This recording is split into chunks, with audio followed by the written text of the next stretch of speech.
past.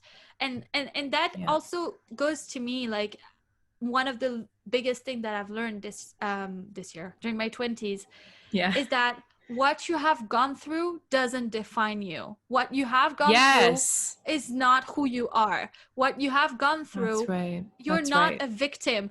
If it's not because you've gone through hard things in your life, like, even if it's the hardest thing in the entire earth, that means that you're destined to live more of this. If you've gone through something really hard, you know, like, that doesn't mean for the longest time I kept thinking, I've gone through so much shit, I've gone through so much, like, I've gone through so much hard stuff, I've gone through so many hard moments, I feel like my life is only gonna be hard moments, you know. And no, it's not this way. And you've gone through hard stuff. The mindset. And that's the mindset, and that's the belief. Because if you believe, oh, I've had all these terrible things happen to me, and oh, that's just my life, it's just going to keep on happening, then, you know, you're probably not going to get anywhere. Exactly. And I've heard many stories, thankfully, you know, many founders of companies and, you know, people that are doing really amazing things. They come from hardship. And, you know, it's trauma and dealing with, like, you know, whether it's being homeless or having stuff happen in your family or losing family members or things like this. And I've heard, like, true stories of people coming out the other side being like, I wasn't going to be a victim. I was going to do something about it because I believe in myself. Here you go. Don't victimize yourself. Awesome. Yeah. It's awesome, like, to see that and to hear that. And you want to support those people as well. Because that stuff that they've been through is relatable. Everyone has a story. And everyone has stuff they've dealt with. It's like, take all the stuff that life has thrown your way. Take it and turn it into something good. Like, turn it into something strength. Beautiful. Turn it into passion. Turn it into produce. Like, you know, take that stuff. Like, let it fuel you. Don't let it walk all over you.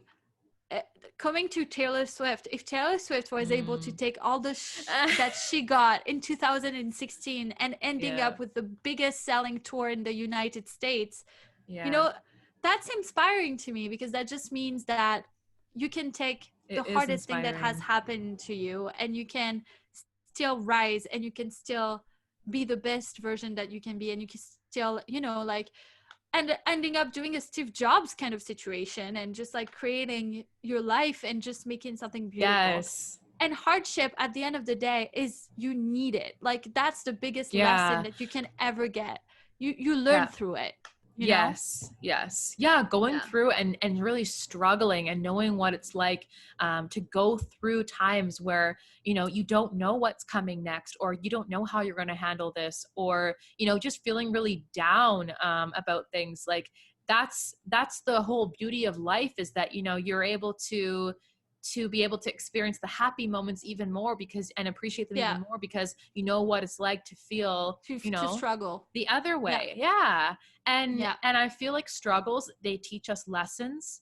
So much. For me, like, I feel like the struggles I've had have really made me do a lot of self-reflection in the last couple of years, and a lot of, like, personal growth. Like, I've really had to look at myself and implement those things in tough situations where, you know, I might have handled something like this before, but I make a point to doing it differently this time around. To prove, like, I've learned this, like, I know, you know, what the right thing is to do now, you know?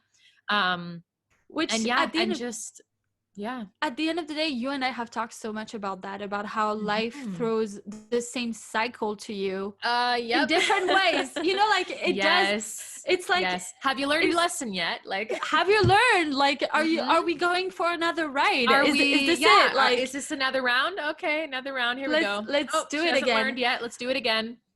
Encore. Which happens to me so many times. Oh my gosh. Same though. Yeah. But there's been a few.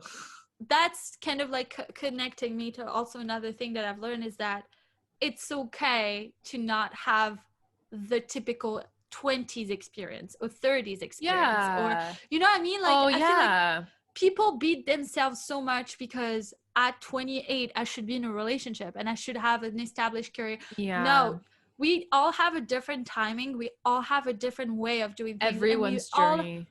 we all have different lessons to learn through your own hardships, right? 100%. Yeah, I totally agree with that.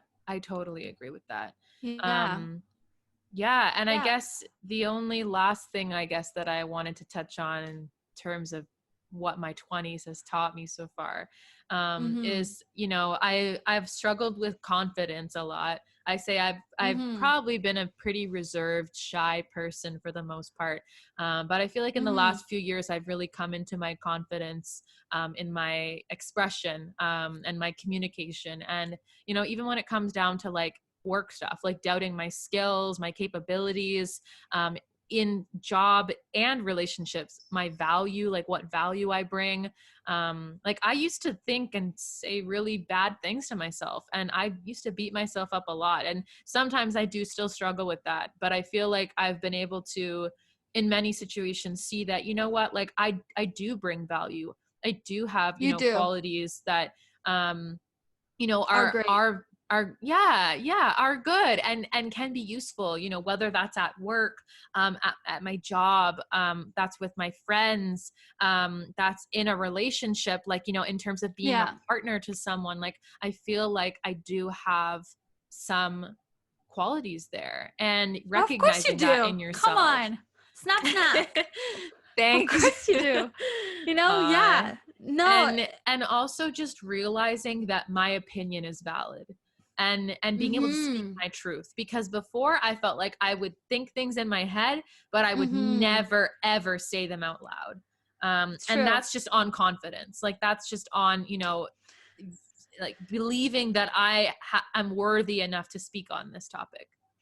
That's funny, because I feel like I've learned that, like I have that in common too. I feel like, yes, as I said, you know, like I feel I was very pushed to go through a very traditional kind of like kind of pathway. So it's kind of like being thinking, am I doing this right? Am I going the right direction? Am I being the right person? And that comes a lot with, at the end of the day, confidence has a lot to do with you separating yourself from validation, you separating yourself from people pleasing, you separating yourself from people's expectations from you.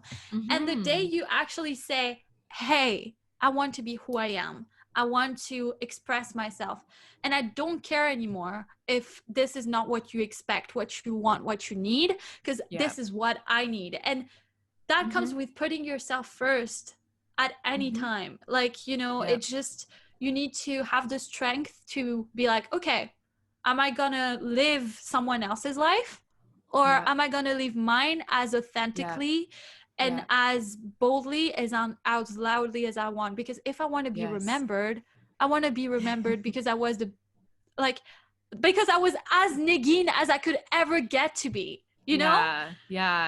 So and that's, you know, on showing up as your authentic self once again, you know. It's very important. It's so important. It's so important. I feel like we're going to get to that a lot.